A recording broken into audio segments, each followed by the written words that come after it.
لو عاوزة تعملي حمام بكل سهولة ولون يطلع جميل معاكي كده، تابعي لاخر الفيديو هتعرفي كل حاجة. اول حاجة كده بحط حلة على النار وبحط فيها معلقة سمنة كبيرة، ويا ريت تكون بلدي. بعد كده بكون مقطعة الكبد والقوانص بتاع الحمام وبنزل فيها بنزل بيها في السمنة كده. تاخد تشويحة على السريع ومش عايزاها تستوي، يا دوب تاخد لون من بره ويكون لسه نية من جوه علشان ما تنشفش معايا. بنزل عليها بمعلقتين بصل كده.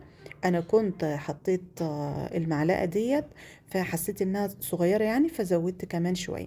بعد كده بقى احط ملح وفلفل اسود واخليهم يتدبلوا في قلب بعض. هكون غاسلة الرز بتاعي واحطه على الكبد والقوانص كده. هقلبها تاخد تشويحة كويس وتكون على نار عالية. بعد كده هزودها المية بقى مية سخنة عادي، وتكون مش زيادة كاملة زي ما احنا بنزيد الرز كده. لا، يا دوب كوباية كده بحيث انها بس الرز معايا يبقى نص سوا. بعد كده هسيبه على النار بقى، وبعد ما يتشرب ههدي عليه. هنا معايا بصلتين اتنين كبار، وبحط عليهم ملح وفلفل اسود ورشة كمون والسبع بهارات وشوية يعني ربع معلقة كده مرقة دجاج فورية. هقلبهم في قلب بعض كده لحد ما احس ان ريحة البصل طلعت. هركنه على جنب، بس هاخد منه شوية صغيرين كده هحطهم على الحمام بتاعي. انا كنت غسلاه ومصفياه، وهحط عليه بقى شوية بصل من ده كده. هتبله بايديا من الجلد من بره وتتبليها من قلبها كمان.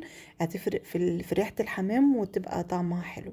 بعد كده هرجع للرز تاني الشرب معايا اهوت وبقى نص سوا. احط مكعب زبدة كده بيفرق في طعمه قوي، بتبقى حلوة يعني بتعمل اضافة حلوة. هطفي عليه النار وهنزل عليه بالبصل اللي كنت ركناه على جنب اهو. كده هو مش محتاج حاجة تاني خالص، بقلبه في قلب بعضه وبسيبه يبرد علشان اعرف احشي الحمام.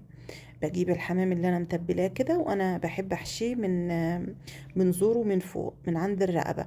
وبسيب الراس ماسكه الحمامه كده علشان تعمل معايا رقبه حلوه.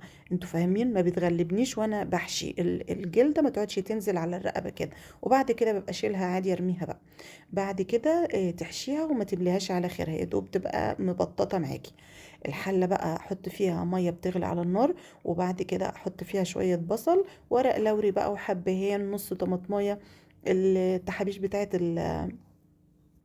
الحمام بتاعت الشوربة دي.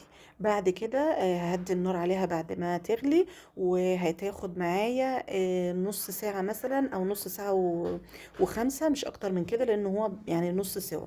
بعد كده بطلعه بقى، بحط زيت في الطاسة كده وبحط عليها مكعب زبدة هتديكي اللون الجميل ده. اول ما يطلع معاكي بقى رشة ملح وفلفل اسود كده، وهيبقى معاكي زي الفل.